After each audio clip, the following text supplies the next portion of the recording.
Hello, ഒരു മിനിറ്റിൽ 217 words ആണ് ലോകത്തിലെ ഫാസ്റ്റസ്റ്റ് ടൈപ്പിസ്റ്റ് ടൈപ്പ് ചെയ്തത്. ഇതെന്തിനാണ് ഞാൻ ഇന്ന് പറയുന്നത് എന്നല്ലേ? ഇന്നാണ് വേൾഡ് ടൈപ്പിംഗ് ഡേ. ടൈപ്പ് ചെയ്യുന്നതിനൊക്കെ ഒരു ദിവസമോ എന്താ അല്ലേ? 2011 ജാനുവരി 8 ആദ്യമായി മലേഷ്യയിൽ വേൾഡ് ടൈപ്പിംഗ് ഡേക്ക് തുടക്കം കുറിച്ചത്. മലേഷ്യൻ ബുക്ക് ഓഫ് റെക്കോർഡ്സിലെ 2 റെക്കോർഡുകളാണ് അന്ന് പൊട്ടിയത്. ഒന്ന് ഫാസ്റ്റസ്റ്റ് ടൈപ്പിസ്റ്റും പിന്നെ ഏറ്റവും കൂടുതൽ ആൾക്കാർ പങ്കെടുത്ത ടൈപ്പിംഗ് ഇവന്റിലും. അങ്ങനെ ആ കോൺടെസ്റ്റിനെ ആചരിക്കുന്ന ദിവസമാണ് ഇന്ന്.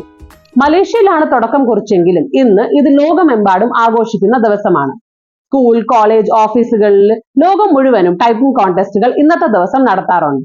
40 വേർഡ്സ് പെർ മിനിറ്റ് ആണ് ഒരു നല്ല ആവറേജ് ടൈപ്പിംഗ് സ്പീഡ് എന്ന് പറയുന്നത്. എ മുതൽ സെഡ് വരെ 1.36 സെക്കൻഡിൽ ടൈപ്പ് ചെയ്തതാണ് ലോക റെക്കോർഡ്. നിങ്ങളും ഒരു ഓൺലൈൻ ടൈപ്പിംഗ് ടെസ്റ്റ് ഒക്കെ എടുത്തു നോക്കുന്നോ? വെറുതെ ഒരു രസം. അപ്പോ ഹാപ്പി ടൈപ്പിംഗ്. ഇതാണ് ഇന്നത്തെ കുട്ടിക്കാര്യം. നാളെ കാണാം. Bye bye.